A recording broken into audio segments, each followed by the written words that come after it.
Untuk kalbu kita semua, mari kita bacakan Al-Fatihah. Ya, kenapa? Suratul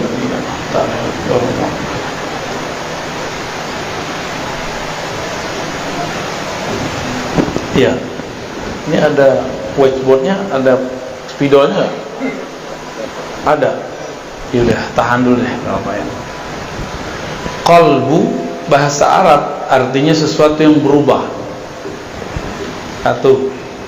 Arti keduanya qalbu adalah sesuatu yang elastis. Apa arti elastis?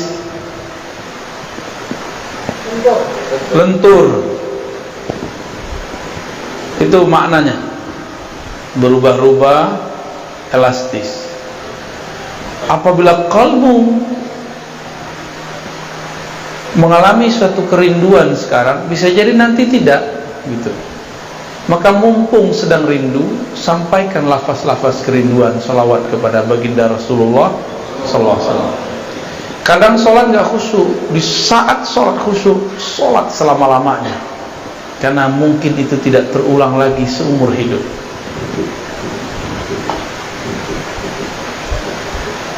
Tapi juga qalbu berarti sesuatu yang layyinah, yang halus, lembut, elastis.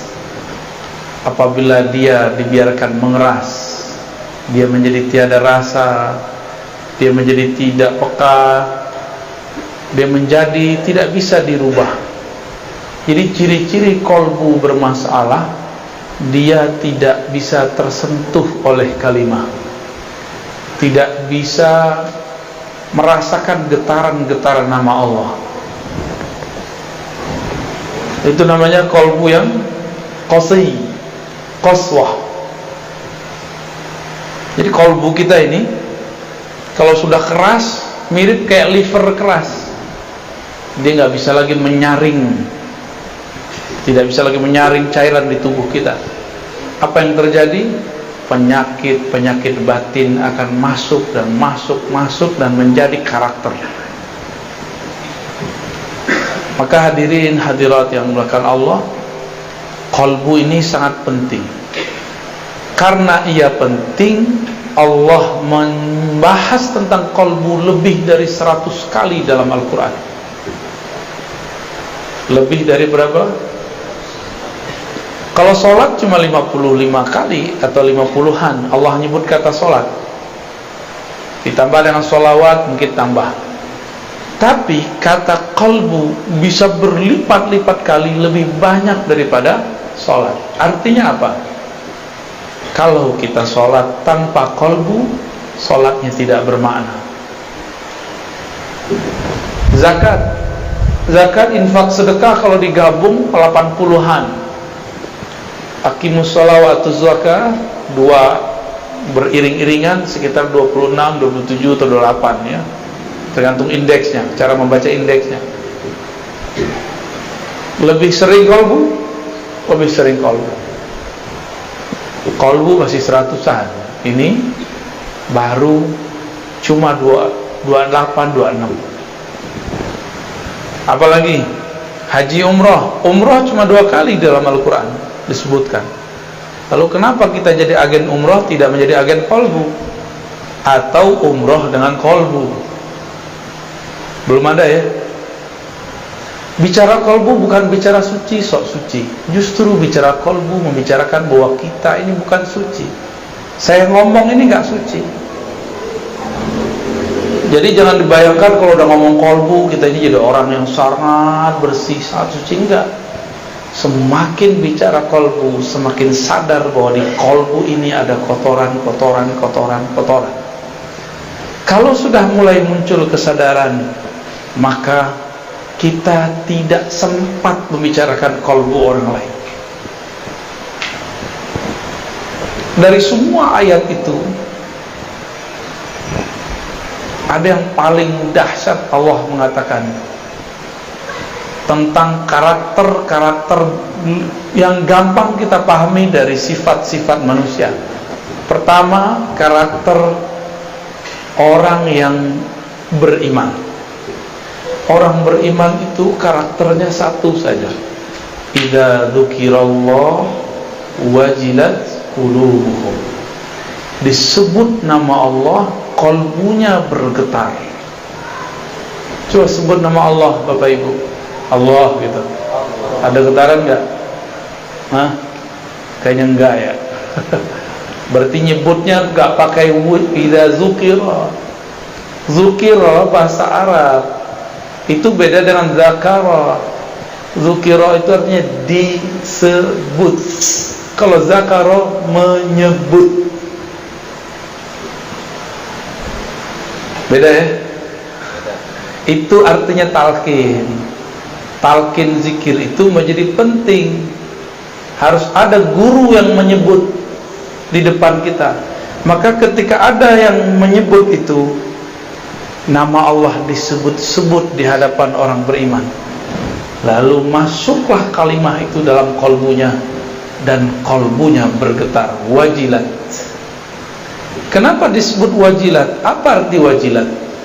Wajilat artinya bergetar karena takut, bergetar karena segan, bergetar karena merasakan dahsyatnya yang punya nama. Itu wajilat, bukan menjilat ya, beda ya. Wajilat. Al-wajlah yakni al-khawf. Al-wajlah itu rasa takut, segan kepada Allah Subhanahu wa ta'ala. Sekolah tinggi-tinggi, umumkah, agamakah, tapi tidak ada sekolah untuk meninggikan nama Allah di kalbu. Oleh karena itu, walaupun kadang sudah doktor, sudah MA, sudah LC, sudah sarjana, sudah diploma, tapi kalau disebut nama Allah, ya biasa aja. Kenapa? Karena sekolah itu cuma untuk akal, sedangkan kalbu belum disekolahkan. Oleh karena itu, jangan-jangan di luar sana ada sekolah yang bukan sekolah formal, tapi dia bergerak untuk mengajari kalbu. Kurikulumnya tentang kalbu.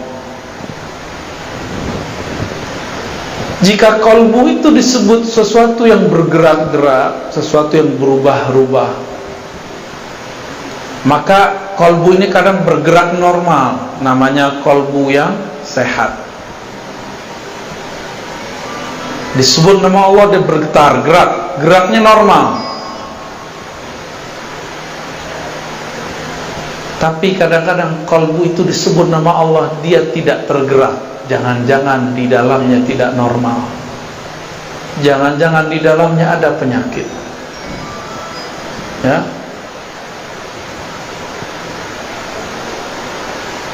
Dimatiin aja, Pak. Ya, dimatiin aja. Ya. Siap? Aman? Ya, fokus ya. Ini lagi ngomong kalbu, lagi genting ini ya. Kalbu itu bergerak cepat sekali, Pak. Bapak senang, saya sekarang bisa benci dalam sesaat. Bapak benci seseorang bisa senang dalam sesaat. Begitu cepat gerak di kalbu. Maka hati-hati bicara kalbu itu ya. Kalbu kalau sehat disebut nama Allah, dia bergetar. Tapi kalau tidak, dicurigai ada penyakit di dalamnya. Kalau ada penyakit, lalu bagaimana caranya? Kebetulan ini ada Bu Dokter nih ya. Kalau kita sakit, menurut Bapak ini, secara agama wajib berobat ya? Sakit fisik wajib. Kalau sakit kalbu wajib berobat nggak? Lebih wajib. Bener ya? Kalau sakit kalbu wajib nggak berobat? Bener nih. Udah diobatin belum kalbunya? Sholatnya khusyuk nggak? Kalau nggak berarti kalbunya ada masalah. Baca Qur'annya nikmat nggak?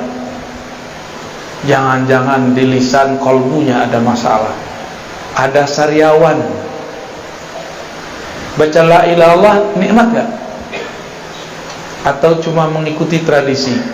Dulu zikir la ilaha illallah, la ilaha illallah, la ilaha illallah, itu sama kayak burung beo, nggak ada nikmatnya.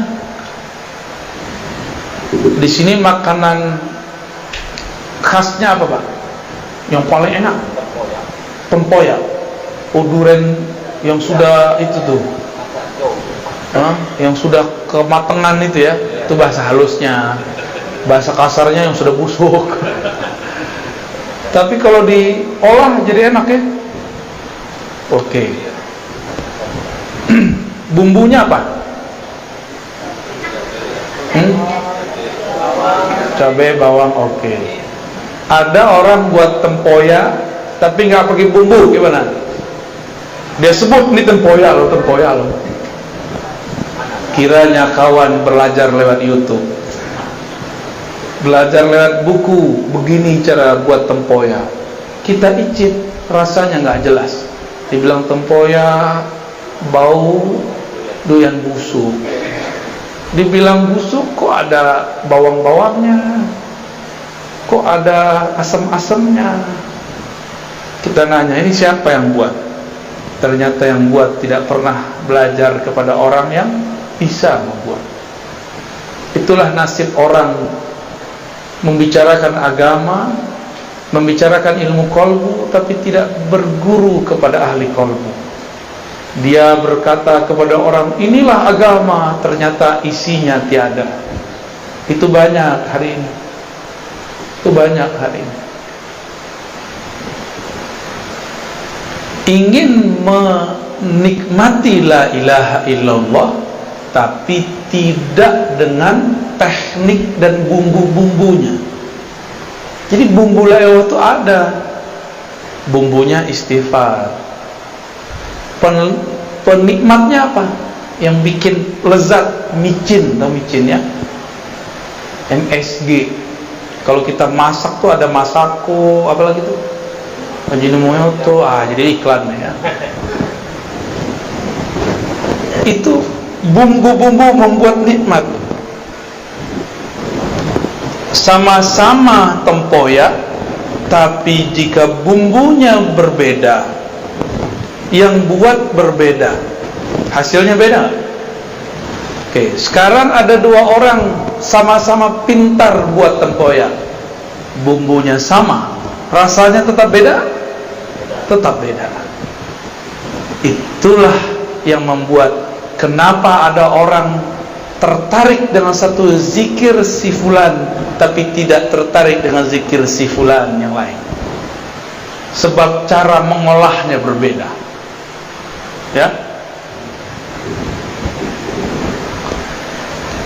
Nah, qalbu ini ia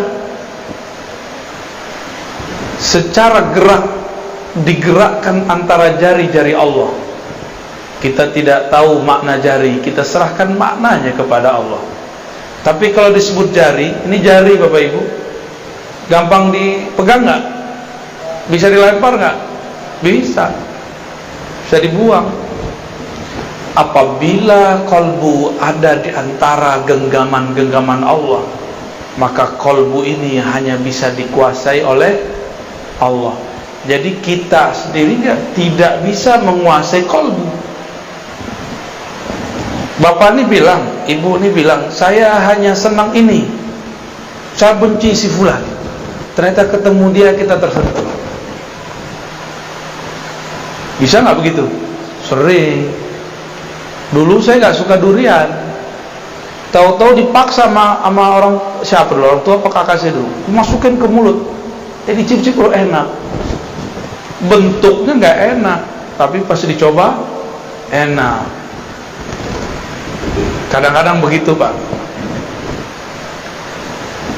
Tempoyaknya sudah enak, beda koki nggak masalah, dibuat oleh ahlinya.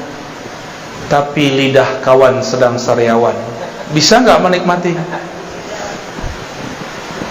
Kalau dia mengatakan kok nggak enak, masalahnya di mana? Lidah. Yang harus diobati, yang dimasalahkan lidah atau tempoyak. Tapi banyak orang menyalahkan tempoyak, dan yang masak tempoyak. si Buya tuh, Kiai tuh, Ustadz tuh tidak bagus tekniknya, padahal kolbunya yang lagi masalah. Ya, sering nggak begitu? Sering. Kita kalau belajar zikir, kalau kolbu sudah sehat, dia tinggal makan. Namun kolbu ini ada selera. Nih, airnya bersih, tapi gelasnya kotor. Kita tuang air ke dalam gelas, mau minum nggak? Nah, ini masa teknik nih, teknik mengenali kolbu. Zikirnya sudah bagus, ulamanya, syekhnya sudah berijazah, orangnya sehat, cuma kotor. Bisa nggak orang sehat kotor? Bisa. Orang sehat kotor bisa. Habis kena air hujan kan bisa aja kan? Mungkin dia habis terkenang masa kecil belum bahagia, terus main-main itu, becean itu ya, mungkin nggak? Atau dia keluar dari kebun, mungkin dia sehat tapi badannya kotor, bisa menikmati? Ada makanan tapi dibawa ke WC, bisa makan? Tuh, kira-kira begitu ilustrasinya. Jijik nggak? Maka kalau kita belajar zikir, kolbunya dicuci dulu, dibersihkan dulu. Jangan kayak orang mau makan di dalam WC, pasti nggak mau makan dia sehat.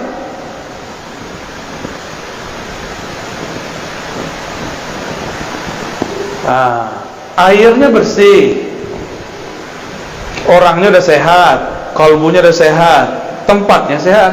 Yang menghidangkan jorok gimana? Hilang selera, ya. Maka yang menghidangkan pun juga harus punya adab, walaupun dia tidak sakit, cuma jorok. Coba kalau dia batuk kira-kira wah, jangan-jangan corona nih ya. Atau cara megangnya, dipegangnya begini, nih Ustaz, gimana kalau begini? Nah, maka seorang yang mengajar pun dia punya adab. Dia punya adab. Paham ilustrasi begini? Paham analog begini? Berarti kalau ingin memanjakan kolbu, maka yang memanjakan kolbu, yang punya kolbu, dan kolbunya semuanya harus seirama. Jangan diajarkan di WC, jangan diajarkan di tengah keramaian, kecuali orang-orang keramaian itu sudah satu frekuensi. Jadi kalau kita jadi guru, jangan senang dulu orang minta talqin, santai dulu, itu ujian ya. Jangan senang dulu orang minta ilmu ini, minta ini. Tidak semua permintaan harus diberi, tidak semua ilmu harus diceritakan, tidak semua rahasia dapat dibuka. Banyak rahasia-rahasia yang harus disimpan. Namanya rahasia, kalau dibuka masih rahasia nggak? Kalau kita bagi-bagi permata di tepi jalan, dikira apa? Kaca. Betul ya? Dihargai nggak? Habis diambil mungkin dilempar. Sama, kalau orang obral talqin zikir, lama-lama dilempar, ditinggal. Itu kejadiannya zaman Nuh. Zaman kalau orang tidak memberikan penghargaan ke dalam kolbunya, itu yang terjadi. Maksud saya sederhana Bapak Ibu, kolbu ini spesial. Allah kalau ngajak ngobrol makhluknya, itu yang diajak ngobrol kolbunya. Allah apabila ingin menilai seseorang, yang dipandang kolbunya. Saya pakai baju begini nih, kan paling keren nih malam ini ya. Amin. Itu apakah kolbu saya paling keren? Belum tentu. Yang Allah pandang kolbu. Jika terbersit sedikit saja saya merasa lebih alim, Allah benci kepada saya. Karena Allah mengatakan, yang alim cuma aku wahai Ar-Razi. Kenapa engkau pakai sifatku? Itu sifatku. Sifatmu adalah lahir sebagai orang bodoh. Akulah yang memberikan ilmu kepadamu.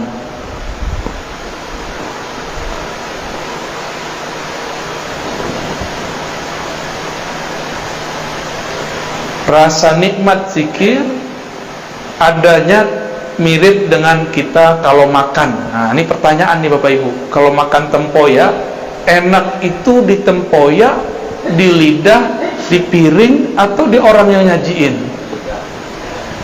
Di lidah. Oke, coba makan di WC. Jadi gak enak kan? Hidung ngaruh.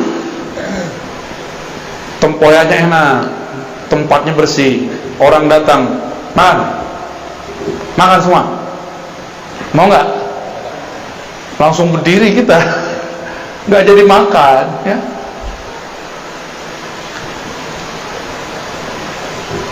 Maka semua ini perlu ada tekniknya. Qalbu di dalam Al-Quran ada qalbu mu'min, ada qalbu yang kedua, qalbu munafik.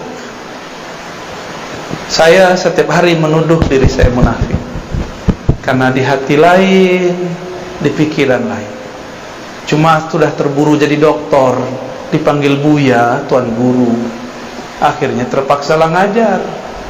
Aslinya saya nggak berani ngomong. Kalau hitung-hitung diri itu nggak berani ngomong. Cuma pulang kembali, ilmu kan milik Allah, suci milik Allah. Jika Allah maha suci, kita berarti maha ternodai.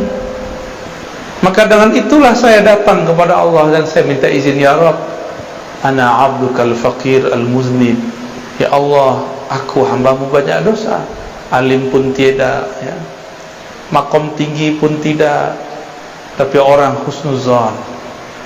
Maka dengan ketinggianmu ya Allah, dengan kemuliaanmu ya Allah, aku menumpang. Di situ berharap Allah menyertakan kita dalam kemuliaannya, berharap Allah menyertakan kita dalam kealimannya, berharap Allah menyertakan kita dalam zikir-zikirnya. Itu sebenarnya kenapa wajib istighfar. Jadi secara ilmu fikih istighfar itu sunnah, tapi secara ilmu qalbu istighfar wajib. Kenapa wajib? Saya tadi nanya, bisa nggak Bapak Ibu makan piringnya kotor? Orang gila bisa, ya. Orang gila kalau piring bagus ya. Tapi kalau orang waras, miskin pun dia, kita hidangkan makanan yang enak, tapi piringnya kotor, tersinggung nggak nih? Tersinggung, kecuali ente majnun, ya. In kunta majnunan fala ba'sa bih, ya. Kolbu berpenyakit. Apa penyakit kolbu? Penyakit kolbu beda dengan penyakit badan. Kolbu itu penyakitnya dimulai dari penyakit iblis. Yang pertama kali punya penyakit adalah iblis, ya. Bapak Ibu, kita kan bukan iblis. Kenapa disamakan dengan iblis? Ada rahasianya. Ruh itu suci nggak? Allah tiupkan ruh. Allah Ahad. Ini Allah Ahad nih, meniupkan ruh. Ruh suci nggak? Suci, ya.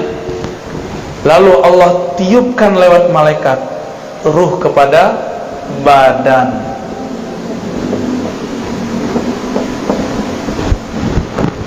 Tapi sebelum masuk ke badan, ini ada jarak di sini.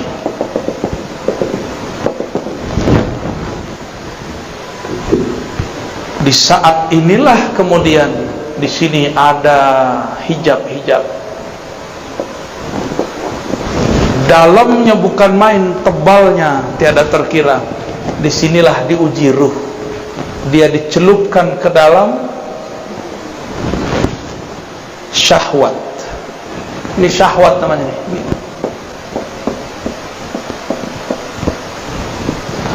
Ternyata syahwat itu berkaitan dengan badan.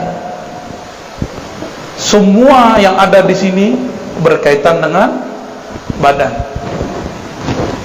Apabila ruh ditiup ke dalam badan, bernamalah dia jiwa. Gitu, ya. Jiwa itu punya kiblat sentral, sentralnya namanya qalbu, ya.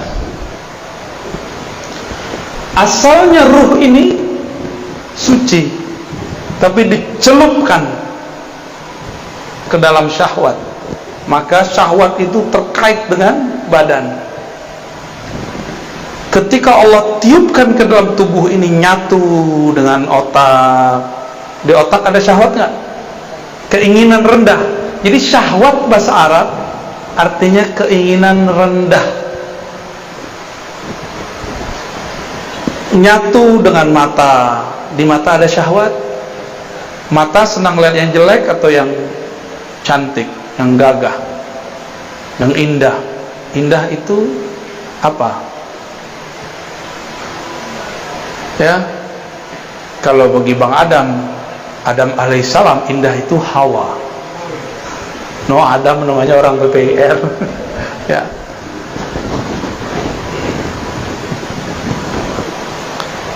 Mata itu diberikan syahwat. Dia senang melihat yang bening-bening, yang indah-indah, yang hijau-hijau. Walaupun di rumah sudah ada yang bening, yang cantik, capek kerja, nyari puncak, nyari kebun, nyari hiburan. Berarti kurang cukup memandang yang cantik, kita perlu yang indah. Orang yang sudah tinggal di kampung, kampungnya indah, dia semua di kampung itu orangnya rancak-rancak, cuma kurang seksi. Maka dia pergi ke kota ingin mencari yang rancak-rancak plus seksi. Hitung-hitung cuci mata, Pak. Ya, benar begitu. Jujur aja nggak apa-apa kok. Hah? Enggak iya gitu. Ketika ditiupkan ke dalam badan, maka dia dicelupkan ke dalam syahwat, sampai ke tangan suka megang, sampai ke perut suka makan, sampai ke kemaluan, sampai ke kaki, terus semuanya. Tidak ada kita yang selamat daripada kata syahwat, nggak ada. Mursyid, apalagi mursyid itu lebih besar ujian syahwatnya. Percaya nggak? Karena makannya paling enak. Kalau ada tamu datang masih makanan paling enak, ya nggak? Kalau ada fasilitas paling enak. Tapi si mursyid ujiannya paling berat. Paling berat ujiannya mursyid. Kalau mursyid dosanya lebih besar. Tapi kalau mursyidnya ahli ma'rifat, dia tahu cara pulang kepada Allah Subhanahu. Di situ si mursyid paham bahwa jadi mursyid bukan berarti jadi orang suci. Jadi mursyid berarti tahu cara mensucikan diri. Itu ya beda mursyid dengan bullshit. Beda-beda tipis.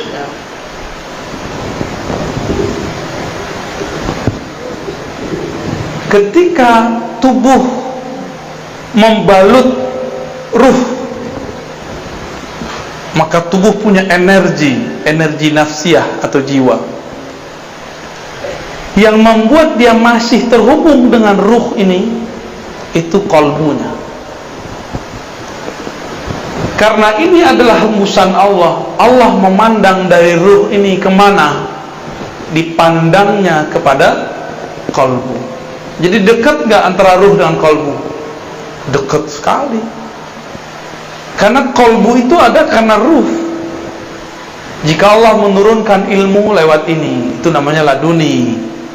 Tapi kalau Bapak Ibu belajar, si badan ini diajak belajar nih, belajar sama seseorang, cari guru. Kalau dapat ilmu namanya futuh. Apa namanya? Apa arti futuh? Terbuka, supaya mengenal Allah. Tapi kalau ruh, gurunya langsung Allah Ahad, disebut laduni. Itulah ilmunya Nabi. Maka Maka saya sering nanya, Jibril itu gurunya Nabi Muhammad atau muridnya Nabi Muhammad? Banyak orang salah di situ, keliru. Dikira Jibril itu adalah gurunya Nabi Muhammad. Padahal Jibril itu dapat energi dan dipasangkan kepadanya jubah-jubah pemimpin malaikat setelah dia berselawat ke Nabi Muhammad. Nabi Muhammadnya belum lahir, sebagai bin Abdullah. Tapi Muhammadnya sudah ada belum? Nah, ruh pertama yang Allah tiupkan namanya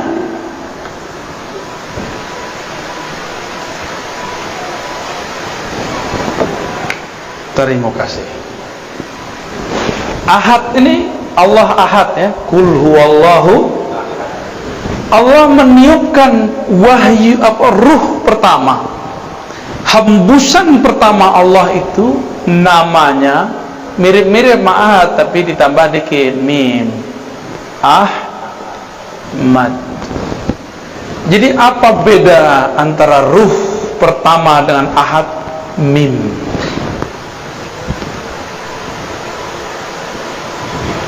Saat Allah menghembuskan, hembusannya itu berbunyi Ahmad, bernama Ahmad. Pangkatnya disebut Ruhullah. Apa arti Ruhullah? Hembusan Allah. Coba menghembus Pak, gitu. Hembusan kita enggak? Atau beda? Coba ambil misalnya plastik, kita pindah ke dalam enggak? Paham? Ini yang tidak dipahami oleh kelompok kebatinan yang kegeeran jadi Tuhan, jadi Allah. Paham? Ini ilmu awalnya benar. Di dalam diri kita ada hembusan Allah. Betul. Tapi hembusan bukan Allah. Ahmad laisa bi ahad. Ahmad itu ya Ahmad, hembusan ya hembusan. Cuma kawan sudah GR jadi Allah. Zat aku, zat Allah. Sifat aku, sifat Allah. Namaku, nama Allah. Fi'ilku, fi'il Allah. Tapi kalau lapar makan nasi juga. Kalau lagi puyeng minta kawin, berarti belum. Masa Allah lapar ya gak? Masa Allah minta kawin?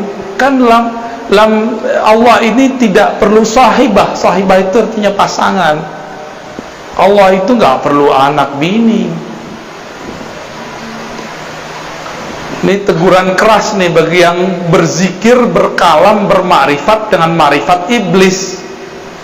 Awalnya sudah benar bahwa di dalam diri kita ada tiupan Allah. Betul Bapak Ibu, tapi di dalam diri kita bukan Ahmad. Di dalam diri kita adalah pecahan-pecahannya, percikan-percikannya. Ahmad ini tiupannya. Allah pandang Ahmad, maka memancarlah dari Ahmad itu cahaya. Memancar cahaya. Cahaya itu bahasa Arabnya nur. Apa? Nurnya bernama Muhammad. Gitu ya. Berarti nur beda nggak dengan ruh? Ahmad itu pangkatnya apa tadi? Ruhullah. Ini kalau nggak nyatet hilang. Catat. Kalau punya catatan.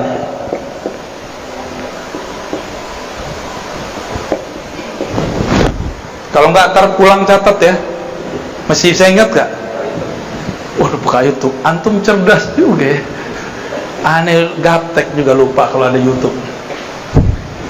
Ahmad ini apa pangkatnya? Ruh, dan dia satu. Dari ruh inilah kemudian menyebar nur. Nur ini kemudian kita sebut Nur Muhammad. Dari ruh itulah kemudian terpercik hembusan-hembusan kecil, itulah jadinya kita. Maka kita ini bersumber dari Ahmad. Maka Ahmad ini ada sebutannya biar faham. Kalau kita keluar dari perut seseorang, yang mengeluarkan namanya apa? Ibu. Ibu apa batu? Ibu. Beneran. Itu istilah aja ya. Ahmad ini disebut dengan ummur ruh atau ummul arwah, ibunya ruh. Bukan berarti dia melahirkan, bukan. Ini istilah aja, bahwa ruh bersumber dari bukan dari ahad. Jangan GR ya. Jangan GR dulu, kawan dah GR, dalam diriku ada ahad ya, cemen. Gak ngerti makrifat namanya. Sok terlalu nafsu mau jadi fana dan baqo dalam Allah Subhanahu wa ta'ala. Belum, masih jauh perjalanannya. Ini perjalanan yang disebut inna lillahi wa inna ilaihi. Jadi berpulang kepada Allah harus paham ini. Inilah yang ada di qalbu Nabi Muhammad sallallahu alaihi wasallam. Maka Sayyidina Isa punya ayah enggak? Secara fisik gak punya ayah. Tapi kalau ruh sudah terpercik ke dalam perut Sayyidatuna Maryam, dia pasti jadi, walaupun gak ada ayahnya. Itu metodologisnya. Kenapa ada anak tanpa ayah ya? Nabi Adam ada ayah gak? Ada ibu gak? Tapi Adam yang ini ada ayahnya, ada ibunya nih. Orang Betawi, Tagadai di Pekanbaru, di Pegadaian. Deket-deket aneh ente dibully terus ya.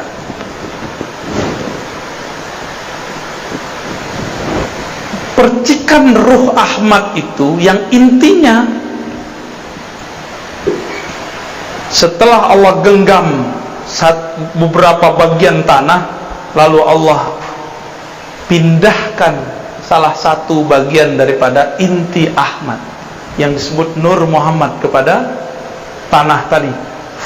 Jadilah dia Adam. Apa yang dibaca dalam itu? Kun. Ya, itulah kenapa ada orang muncul di dunia tanpa ayah, tanpa ibu. Itu sejarahnya. Secara metodologinya begitu. Yang penting Sang Ahmad memercikkan salah satu hembusan darinya, maka terjadilah semuanya. Paham ya? Paham gak? Dari Nur Muhammad ini tubuh kita ada, kolbu kita zahir. Dari ruh Ahmad itu, ruh kita sekarang bisa mendengar, bisa melihat, membuat bapak ibu mau mengejar suatu pengetahuan meskipun jaraknya jauh. Itu karena si ruh ini. Kalau gak ada ruh ini, gak mungkin bapak mau hadir. Jarak jauh, udah jam segini, jam berapa nih?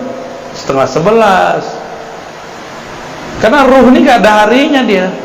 Hari dia cuma satu. Aku tambah kenal Allah, titik. Bagi dia itu, mau jauh, mau dekat, mau tidur, nggak tidur, bagi dia yang penting dia kenal Allah Subhanahu wa ta'ala. Bagi ruh itu malam adalah tidak kenal Allah.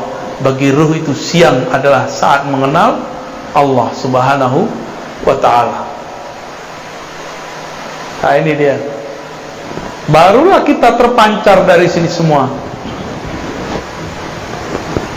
Oleh karena itu tadi Sayyiduna Isa, dia mengenal ibu hakikinya bukan Sayyidatuna Maryam. Ibu hakikinya siapa? Ahmad. Maka dia mengatakan, aku mengabarkan kepada kalian mubasyirun. Dengan apa aku mengabarkan? Bi rasuli ya'ti min ba'di ismuhu Ahmad. Akan datang seorang bernama Ahmad. Jadi Nabi Isa itu enggak menyebut nama Muhammad, karena dia tahu dia langsung dari Ahmad. Itulah yang diakui oleh Kubas atau Kufas ibn Asyam. Engkaukah yang lebih tua dari Rasulullah atau Rasulullah lebih tua dari engkau? Jawaban beliau apa? Kufas ini waktu Abraha masuk bawa gajah ke Mekah, dia lihat, berarti dia udah jadi anak-anak. Nabi Muhammad baru lahir tahun gajah. Tuaan mana? Ibnu Asyam. Tapi ketika Ibnu Asyam ditanya, ente lebih tua, kamu lebih tua, engkau lebih besar atau Rasulullah? Apa jawaban beliau? Kalau lebih tua Rasul, tapi kalau lahir duluan anak. Bingung gak tuh?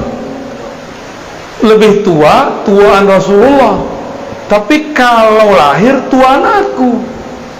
Berarti Ibnu Asyam, Kufas atau Kubas Ibn Asyam paham ilmu yang namanya umur ruh, umur daripada ruh. Bahwa ruh ini kadang ada yang lebih tua, ada yang lebih muda. Ruh yang lebih tua, ruh yang faham. Maka siapa yang ditakdirkan faham malam ini, ruhnya sudah ditakdirkan dewasa. Tapi kalau ini Buya ini ngomong apa ini? Berarti Anda belum cukup umur, wahai ruh.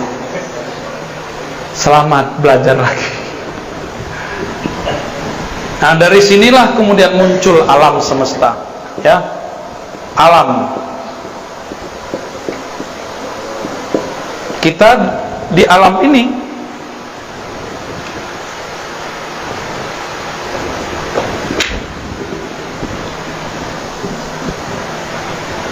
tapi sebelum sampai ke alam Nur Muhammad ini kan ada pancaran nurnya. Berapa banyak pancaran itu? Jumlahnya ada sekitar 124.000. Jadi pancarannya 1, 2, 3, 4. Di kalau dihitung 124.000. Ini di alam nur loh ya. Ini di alam nur. Ketika nur itu ditiupkan bersama ruh. Jadi nur itu adalah wadahnya ruh. Ruh itu dibawa. Nah, kalau kita tiup udara kita ruh. Balonnya itu nur. Paham? Ya. Kalau balonnya warna merah, kelihatan hebusannya warna merah. Kalau dia warna hitam, dikira orang warna hitam. Kayak gitu aja modelnya. Apabila 124.000 ini dia muncul di dunia, dia menjadi nabi atau wali. Oleh karenanya jumlah nabi berapa? 25 itu yang ditulis di Quran, yang wajib diketahui. Berapa jumlahnya? Itulah sejarah. Jadi apa yang terjadi di dunia sekarang bukanlah kejadian yang terjadi semata-mata kebetulan. Dia semuanya mengulang yang terjadi di sana. Kalau ruh kita dulu itu, jadi ketika ini ruh terpancar, maka dia berkeliling. Jadi tadi nur ini berkeliling ini, mirip dengan tawafnya manusia tawaf di Ka'bah. Ini Ka'bah nih, ya. Anggap aja ini benar ya. Kita tawaf ke kiri atau ke kanan? Berapa kali? Berapa kali? 7 kali. Ka'bahnya fisik itu dia di Mekah. Ka'bahnya jiwa adalah kolbu. Ka'bahnya kolbu adalah fuad. Ka'bahnya fuad bernama lub. Ka'bahnya lub bernama sir. Ka'bahnya sir, disitulah ilmu mengenai ruh Ahmad. Silakan pusing. Jadi dulu nih muter nih. Ada yang dia jauh, tiba-tiba dia mendekat. Maka lahir di dunia. Dia lahir sebagai orang kafir, terus mu'alaf. Ada yang lahir sebagai muslim, tiba-tiba keluar dari barisan, berarti dia besok lahirnya murtad. Gitu. Terus sejarah orang murtad secara ilmu hakikat ya. Orang-orang yang di sini yang dekat, yang bisa menyentuh Ka'bah rohani yang bernama Ahmad. Ini Ahmad namanya. Ya. Jika nur kita, ruh kita dulu sempat memeluk, mencium Ka'bah bernama Ahmad, maka lahir dua aja. Jadi habaib atau jadi ulama. Udah aja. Ustaz, saya bukan habib, bukan ulama. Terus gimana? Emang antum bisa protes? Kok nggak lahir sebagai habib? Bisa nggak? Kan nggak bisa. Kenapa saya bisa ngerti baca kitab, antum nggak bisa ngerti? Ya itulah takdir, bro. Itulah takdirmu, nak. Nggak juga begitu ya. Itu ngulang-ngulang aja. Yang sudah haji umroh, kalau kita tambah dekat ke Ka'bah, muternya tambah cepat atau tambah lama? Jadi orang yang muter di sini, dia baru separuh, kita udah selesai 7. Ya, kalau kita di situ, semakin mendekat kepada sumbernya, semakin cepat, semakin asik. Lelah pun tiada terasa. Jadi ini perputarannya panjang nih, lama. Hitungannya puluhan ribu, mungkin puluhan juta tahun kalau dihitung di dunia. Jadilah kita sekarang nih. Jadi kalau ada orang sekarang dia menyesalkan dirinya, bunuh diri, itu orang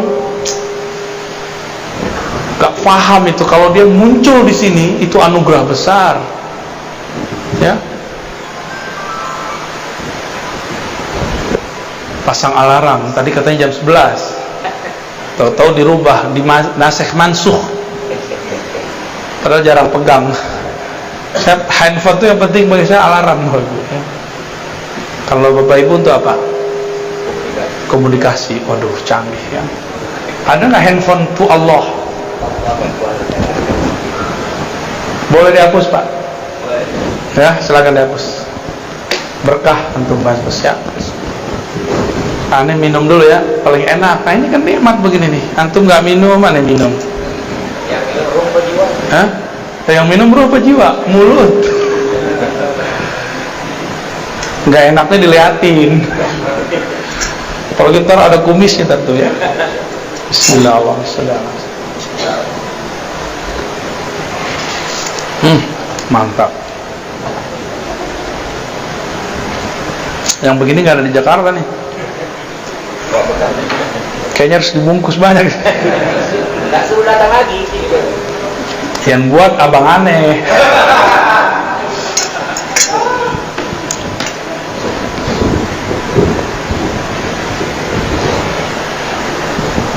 Di kita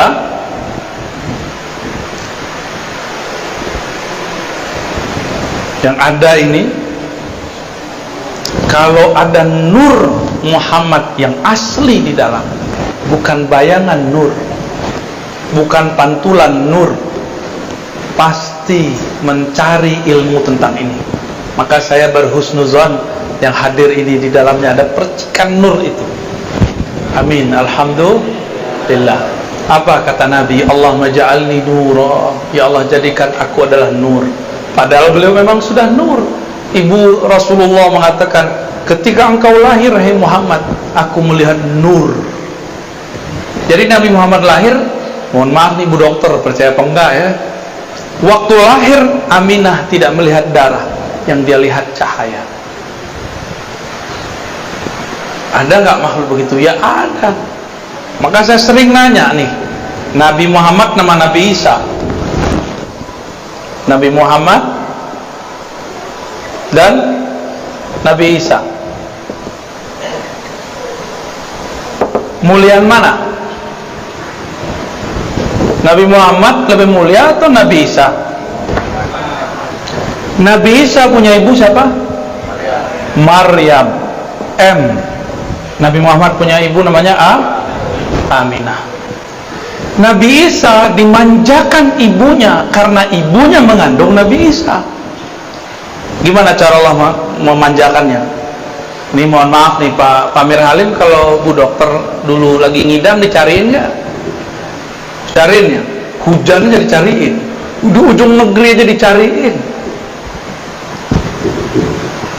Maryam, Sayyidatuna Maryam lagi ngidam buah apel, ngidam buah anggur. Suami nggak punya. Yang tanggung jawab siapa? Maka Allah utuslah Jibril. Ambil buah-buah surga terbaik, berikan kepada kekasihku Maryam. Dia sedang mengandung kekasihku Isa. Maka ketika Sayyiduna Zakaria masuk ke mihrab, ke kamarnya Maryam, dia heran. Belum hamil tuh, belum hamil. Apalagi setelah hamil. Belum hamil, dia mau apa dikasih, disiapin biar rahimnya bersih, biar rahimnya tercipta, terbuat, tersusun dari nutrisi-nutrisi surga.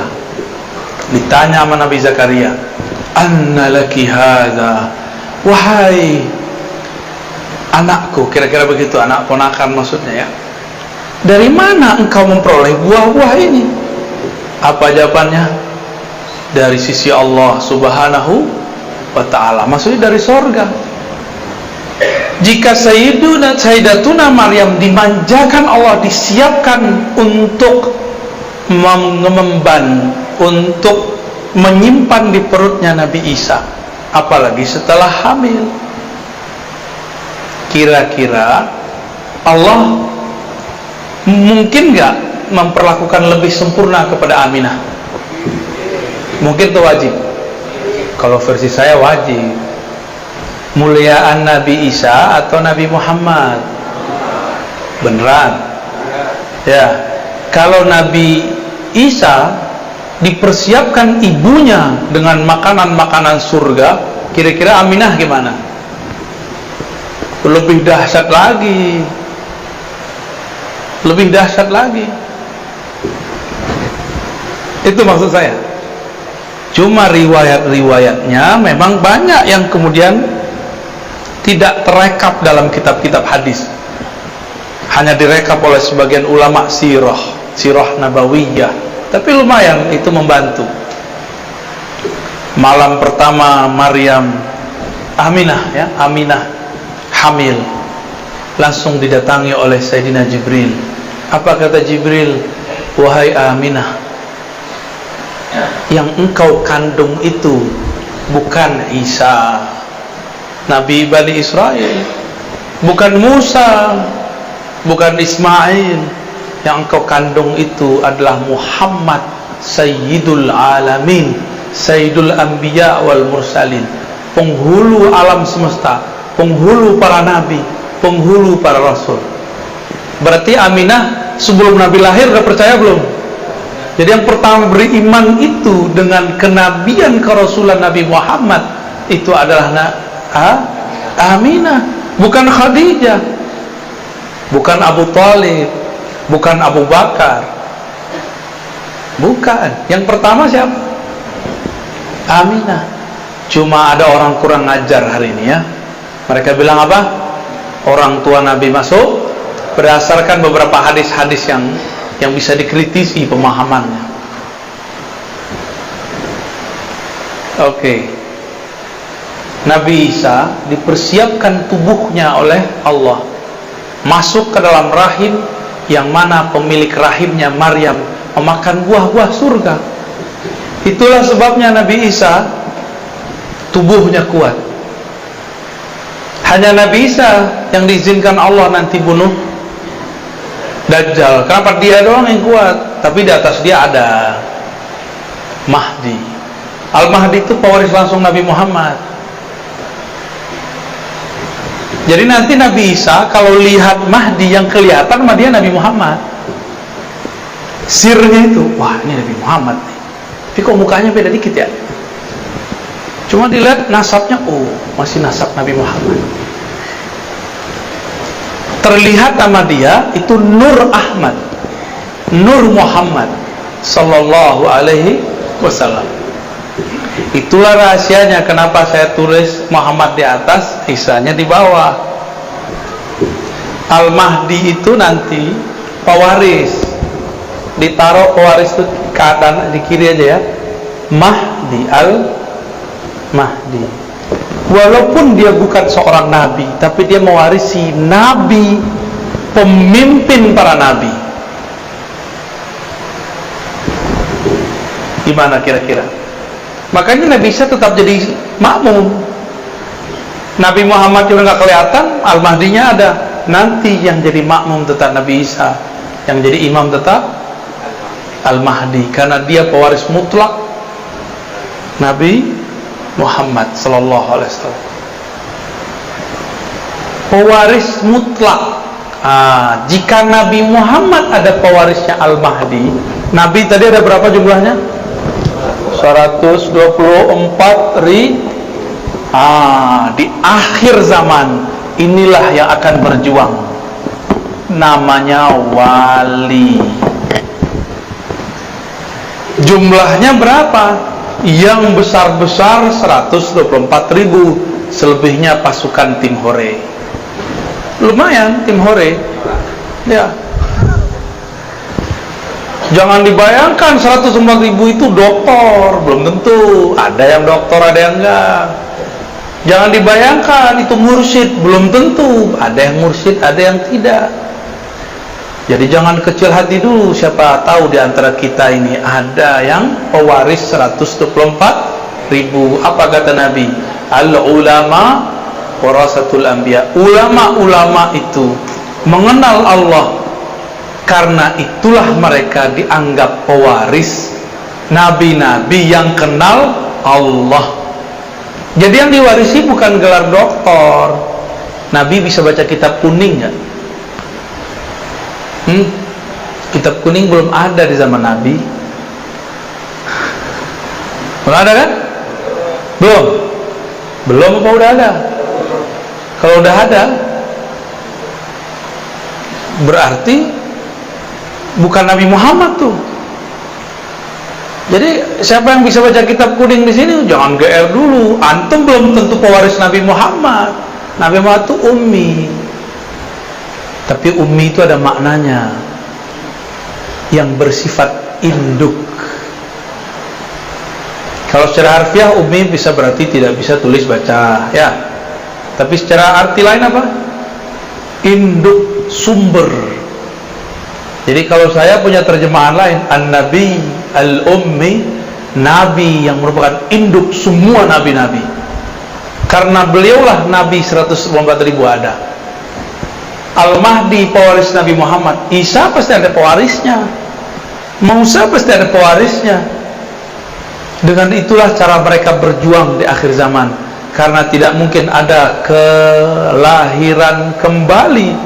Namanya reinkarnasi. Yang ada cuma waris. Siapa tahu di antara kita ada yang jadi pewaris. Amin ya rabbal alamin. Terus apa lagi dong? Apa kaitannya dengan kolbu? Nah, itu kan pertanyaannya tadi. Ilmu ini bukan lagi ilmu kolbu, tapi sudah ilmu ruh. Sumber ma'rifatnya kolbu. Kolbu itu dia punya ma'rifat dua aja. Dari Allah pasti lewat ruh. Dari selain Allah pasti lewat akal dan panca indera. Baca kitab lewat panca indera nggak? Baca, maka belum tentu orang yang bisa baca kitab jadi orang alim. Siapa tahu jadi sombong. Ya benar. Ada nggak ketemu orang baca kitab sombong? Banyak, salah satu yang di depan. Astagfirullah. Kalau ada sombong, antum sombong.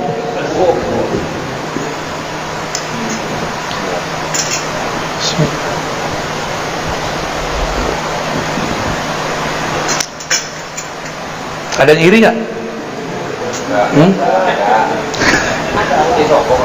Kalau iri berarti kamu juga berpenyakit. Cuma ada yang nafsu jadi wali. Jadi wali itu adalah poros poin yang Allah tatap di bumi. Jika dulu Nabi adalah qulubul alamin, jantungnya, kolbunya alam, meninggal para nabi. Nabi-nabi sudah wafat belum? Wafat. Benar, fisiknya. Terus ilmunya dipindahin ke siapa? Dipindahin ke wali. Selama masih ada wali di muka bumi, Allah masih menatap. Ditatap bumi ini dengan baik. Jika yang punya kolbu kewali ini mati, barulah Allah kiamatkan semua yang di muka bumi. Jadi apa yang harus diisi dalam kolbu? Tidak cukup dengan zikir, tapi harus mengenal siapa yang dizikirkan. Maka orang yang kenal siapa yang dia zikirkan, sekali dia sebut namanya, itu sama dengan 70.000 kali orang tidak mengenal namanya berzikir. Makanya wali-wali itu santai, udah gak banyak suluk dia. Tapi kan kita belum sepaham, belum setingkat mereka. Ya udah kita suluk aja dulu, ya rayadhah aja dulu, zikir aja dulu. Siapa tahu nanti diangkat Allah. Tapi teman-teman sahabat yang makan Allah, kalau cuma mengandalkan zikir, saya udah berkali-kali katakan, iblis dulu pangkatnya Azazil telah berzikir 80.000 tahun di surga. Jadi wali enggak. Kasyaf enggak. Dia bisa melihat surga, tapi dia tidak bisa menatap aras. Nabi Adam baru dicipta, masih bau ingus, anak ingusan, baru kemarin sore masuk surga. Tapi di dalam kolbu Nabi Adam ada nur Muhammad. Maka nur itu, kalau ada nur bisa lihat sesuatu enggak?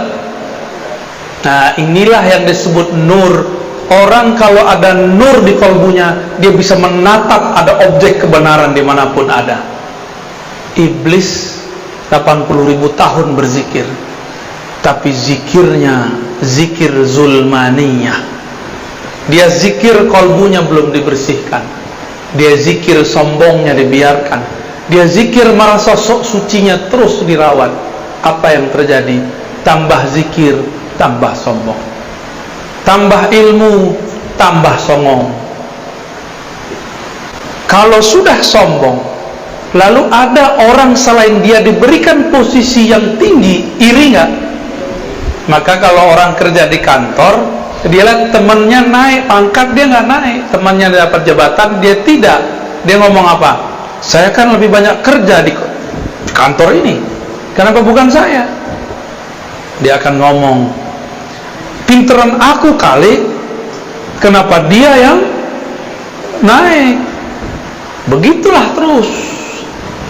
Berarti di dalamnya bukan nur Muhammad, tapi nar Azazil.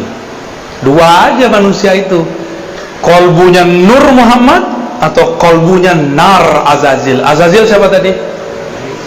Nama kecil dari iblis.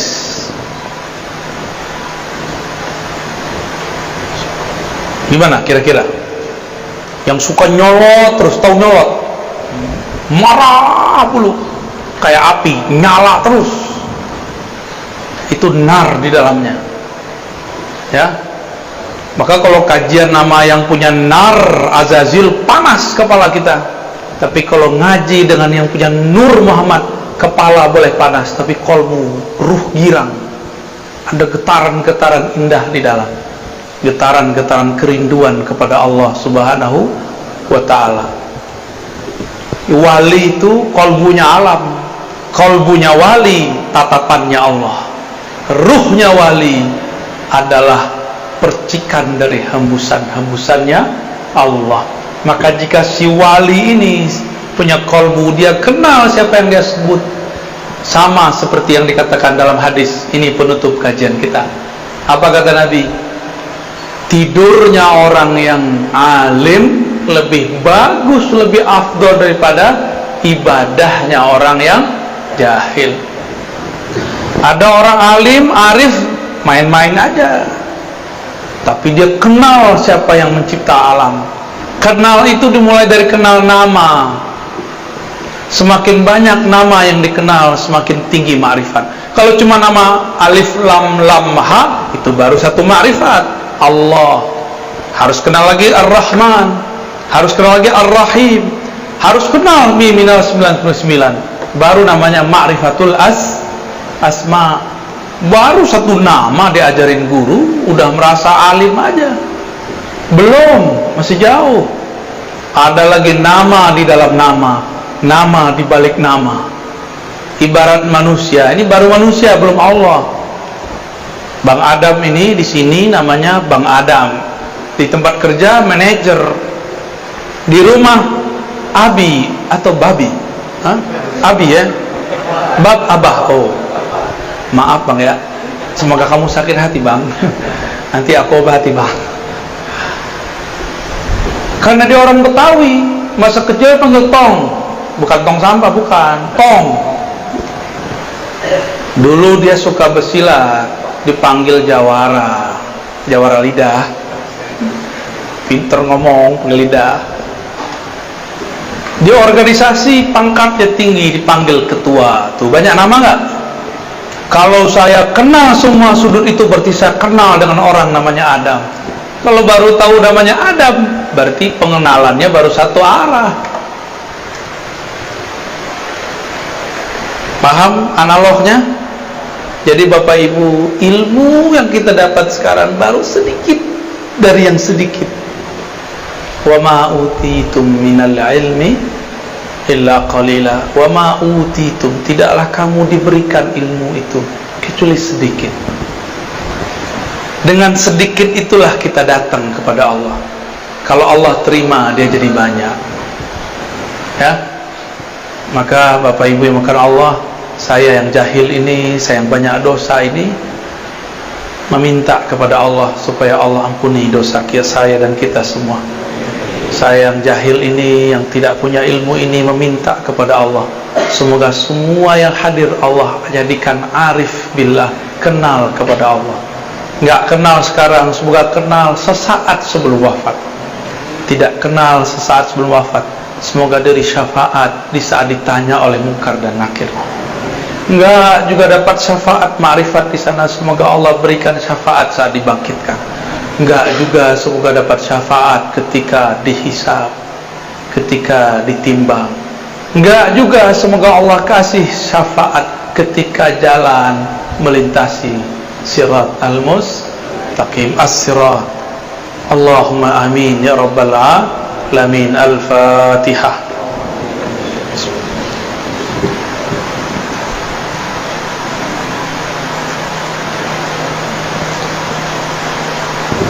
Waladhdallin. Amin. Allahumma sholli ala sayyidina. Gimana? Udah? Cukup ya? Loh, ada tanya jawabnya? Ya udah setengah jam ya? Oke. Loh, antum ya? Nanyanya pakai adab ya. Kalau nggak saya nggak jawab. Yang nguji-nguji keluar. Serius. Saya ngomong cash kontan. Nguji-nguji keluar. Antum dikeluarkan dari nur. Jangan takut gitu dong. Itu canda itu. Mana ada orang yang datang jam segini nguji-nguji ya. Orang datang jam segini memang pengen mencari. Tafadhol. Bismillahirrahmanirrahim. Assalamualaikum warahmatullahi wabarakatuh. Assalamualaikum warahmatullahi wabarakatuh. Saya Hijir Bu ya. Nama saya Hijir. Yang saya tanyakan pertama, kenapa Allah tunjuk manusia sebagai khalifah di muka bumi? Betul. Sedangkan malaikat kalau kita tengok lebih taat kepada Allah. Yang kedua itu masalah ruh. Ketika ruh meninggalkan jiwa, ketika ruh ini berangkat menghadap Allah, apakah ruh itu nanti masih bersedih melihat yang ditinggalkan. Contoh, misal suami meninggal, ruhnya apakah nanti melihat anak istrinya, apakah dia masih bersedih melihat yang ditinggal? Kemudian yang ketiga, borongnya Ibu ya. Cukup, dua dulu, nggak bisa jawab ntar aneh. Bukan monyet, air, tanah, semuanya nolak. Semuanya nolak. Mereka mengatakan, ya Allah, kami tidak mengerti. Kami tidak punya ilmu, ya Allah. Bahkan kepada malaikat. Tapi malaikat masih ngerasa beberapa kali sok pinter gitu. Tapi soknya malaikat itu bukan sok. Soknya malaikat itu apa adanya. Dia memang begitu orangnya, SOP. Malaikat tuh nggak ada namanya basa-basi. Saya mah nggak bisa bahasa Arab, Ustaz. Padahal baca kitabnya jago. Bisa bahasa Inggris Kak? Bisa dikit-dikit, padahal keren. Ya, orang kita kan gitu. Kalau di Barat nggak begitu, mirip-mirip begitulah. Bilang iya, iya, tidak, bisa, tidak bisa, tidak bisa. Malaikat begitu. Dalam Al-Baqarah ayat 30, 31, 32, 33 terus sampai setelahnya terjadi dialog. Kalau faham ini, faham rahasianya. Orang banyak baca ayat ini tapi tidak faham rahasianya. Jadi ada dialog antara Allah dan malaikat di alam malakut sana. Alam malakut. Nah, ini boleh dihapus lagi nih. Ini aneh tertunjukin ada strata alam. Boleh dihapus. Ngantuk nggak Pak? Serius? Ntar jadi tukang hapus di surga ya? Nah? Hapus whiteboard. Jadi asisten kita ntar. Amin. GR aja masih masuk surga. Amin.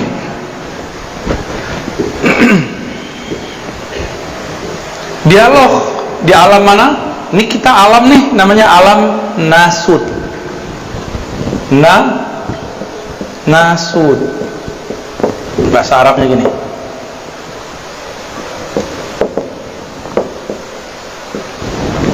Nasud, nas, manusia. Disebut juga dengan alam nyata. Ini alam ini nih, alam kita. Coba dipegang mukanya, ada nggak? Ayo pegang lagi yang pasti dong.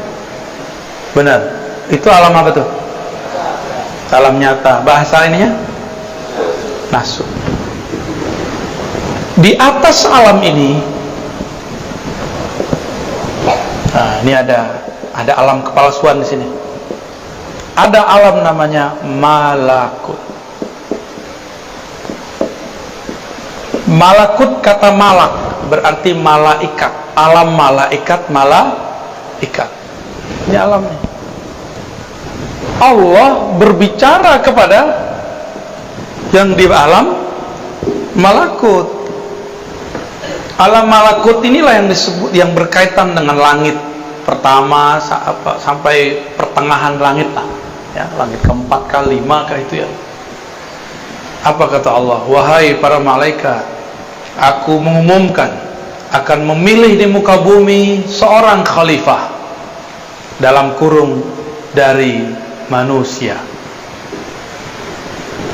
Apa kata malaikat? Malaikat ngomong apa? Dia protes. Tapi ini protesnya protes lugu. Jadi malaikat tuh lugu. SOP. Kata malaikat, ataj'alu fiha may yufsidu fiha wa yasfikud dima. Ya Rabb, apakah engkau tega menjadikan di muka bumi khalifah, pengurus di muka bumi, orang-orang yang suka membunuh dan merusak? Nah, ini rumah kan bagus nih, ya, bagus kan?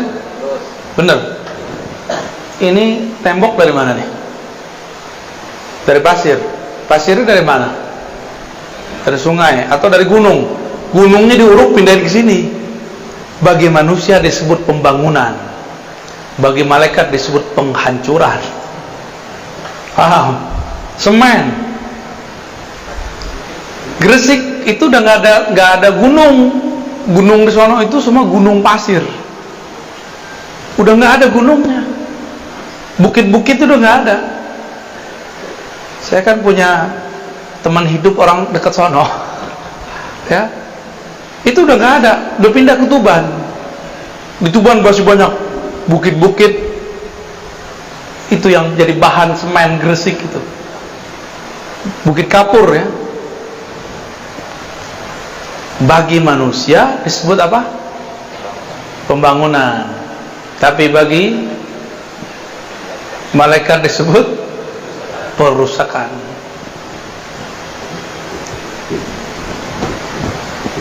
Kita tadi makan sop ya. Sop apa itu? Kambing.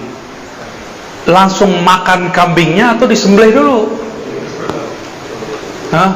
Ini ada orang pintar ngomong di samping saya soalnya nih. Mana ini orang nih? Oh, lagi tidur kali ya. Jadi dia bilang nggak boleh makan kambing, bahaya. Yang boleh makan daging kambing. Kalau makan kambing, wah jadinya gawat ya. Belum makan kambing, jenggot saya udah mirip kan? Seketek, ya, dikit. Wah, jenggot antum lebih dahsyat tuh. Bro Adam belum punya tuh ya. Antum belum balik ya.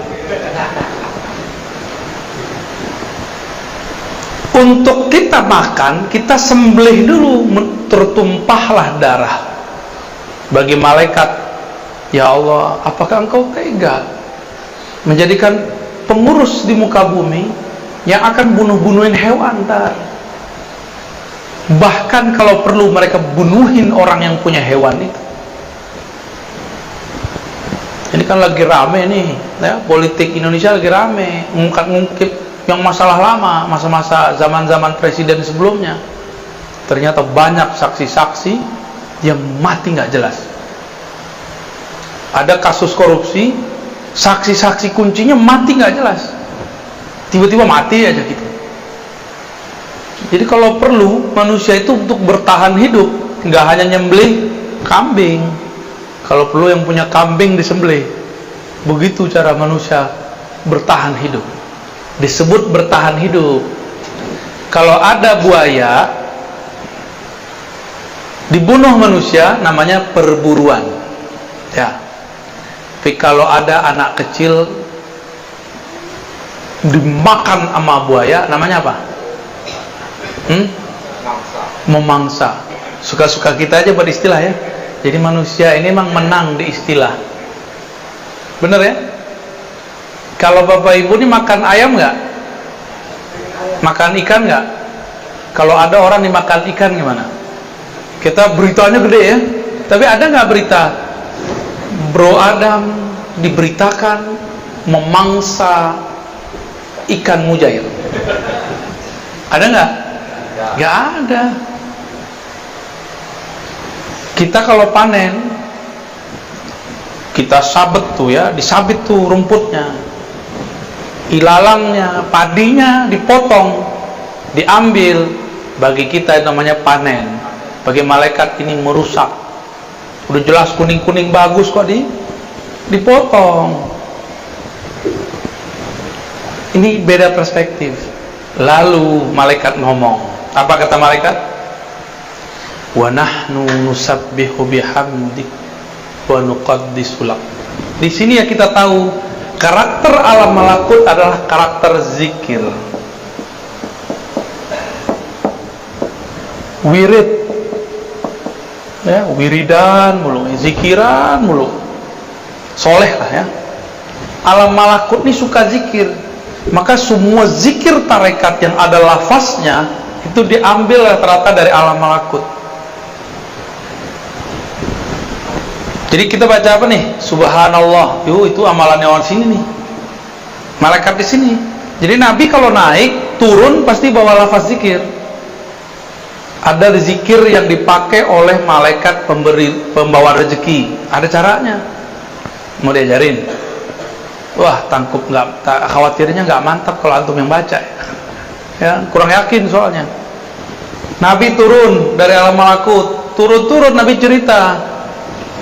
Ada malaikat fulan, namanya zikirnya adalah subhanallah bihamdi subhanallah azim, subhanallah subhanadzil izzati wal jabarut. Ada lagi zikirnya pakai takbir Allahu akbar kabira, subhanallah bukratan wa asila, macam-macam. Itu Nabi pas turun diramulah menjadi amalan sholat. Kata malaikat ini nggak makan, nggak minum, nggak bosan. Jadi malaikat tuh mirip kayak anak kecil yang gigih. Ada punya anak kan? Dia kalau pengen, misalnya pengen apa misalnya? Pengen jajan coklat. Dia zikir coklat, Umi coklat, Abi coklat. Sejam juga bisa dibaca tuh. Nah, itu karakter malakut itu. Diulang dan gak pernah bosan. La yamal, tidak pernah bosan. Maka kalau ada di antara kita rajin zikir 5.000, 11.000, 70.000, berarti karakter malaikatnya sudah muncul. Tapi biasanya karakter malaikatnya ada songong-songong dikit, hati-hati. Apa kata dia? Ya Allah, kenapa bukan kami? Kami kan ahli zikir. Kami sudah puluhan juta tahun berzikir. Itu wa nahnu nusabbihu bihamdik wa nuqaddisu lak. Apa kata Allah? Betul kalian banyak zikir, tapi aku punya sir rahasia. Inni a'lamu ma la ta'lamun. Lalu kemudian Allah tunjukkan sirnya. Wa 'allama Adam al-asma. Ternyata Allah telah mengajarkan Adam. 'Allama kata kerja berlalu. Allah telah mengajarkan Sayyidina Adam al-asma, semua nama-nama, mulai dari nama-nama awal pangkal bumi sampai ujung langit, semuanya Nabi Adam mengerti. Malaikat taunya cuma zikir. Maka mohon maaf, ada ahli zikir kurang cerdas, itu maksudnya. Ada ahli fikir kurang zikir. Ya, ada yang seimbang. Fikirnya adalah zikir, zikirnya adalah fikir. Nah, itu yang kamil mukamil. Kira-kira gimana nih? Kenapa malaikat gak dapat? Coba, bisa nggak lihat masjid, surau, pesantren, rajin baca kitab, rajin zikir, tapi WC-nya jorok, pernah nggak lihat? Pernah lihat? Berarti dia kebanyakan zikir, kurang fikir. Kebanyakan wirid. Orang kalau wirid sibuk sama diri sendiri, nggak ngurusin alam. Kalau malaikat yang nanti jadi khalifah di gua bumi, ada pertengkaran di luar sana, dia zikir aja subhanallah, subhanallah. Dia nggak urus tuh. Tapi kalau manusia ada orang tengkar, dia islah. Gitu. Kalau malaikat ada orang misalnya nebang pohon, langsung dihajar. Tapi kalau manusia ditanya dulu, kenapa mau pegang pohon? Oh, mau buat rumah di sini. Kalau ada di transaksinya, beda caranya. Malaikat-malaikat ini rajin secara ritual. Maka orang soleh secara ritual belum tentu dapat memimpin gerakan-gerakan sosial. Adam itu diajar Allah nama. Ini masalahnya, ini nama penyelesaiannya. Ini kekurangannya, ini nama untuk menyempurnakannya. Nabi Adam. Jadi Nabi Adam itu yang pertama diajar oleh Allah. Itulah sebabnya kenapa manusia yang dijadikan khalifah. Jadi paham? Ya. Terus yang kedua tadi apa? Kayaknya pertanyaannya antum dong, udah habis waktu ini. Yang kedua apa tadi? Meninggal. Mau coba mati dulu biar ngerasain. Gak usah jauh-jauh. Nih coba lihat. Kita ninggalin rumah, di rumah lagi susah, sedih nggak? Kita naik bus, kita naik pesawat, tapi di rumah kita orang lagi susah, sedih nggak ngeliatnya? Sedih. Kenapa dulu lagu-lagu merantau itu sedih-sedih semua? Bener nggak? Merantau, rata-rata. Kalau di bahasa kampung situ kan enak tuh, pulanglah udah.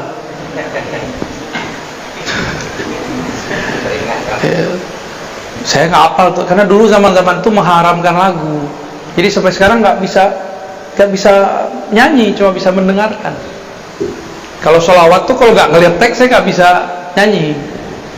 Ya, kalau saya lihat teks baru bisa ngikutin tuh tadi para penasyid kita tuh. Sallallahu. Itu saya ngeliat dulu baru bisa, kalau nggak ngerti ya. Karena udah keblok di sini tuh udah keblok. Dulu pernah mengharamkan musik. Alhamdulillah ketemu orang-orang yang ahli dalam ilmunya. Saya kemudian bisa memperbaiki sedikit, tapi nggak bisa lama. Nggak bisa. Udah. Walaupun dulu pernah bernasyid, tapi kan sebelumnya pernah mengharamkan. Ketika ruh berpisah dari badan, itu mirip orang meninggalkan kampungnya atau satu negeri. Itu permisalan pertama. Yang kedua, orang kalau meninggalkan badannya itu mirip-mirip kayak orang bangun tapi di negeri yang dia nggak tahu negeri mana. Ada juga yang begitu. Jadi orang mati itu kayak orang bangun tidur. Pas bangun dia bingung, lah handphoneku mana ya? Antum begitu nggak bangun tidur? Nyari handphone ya?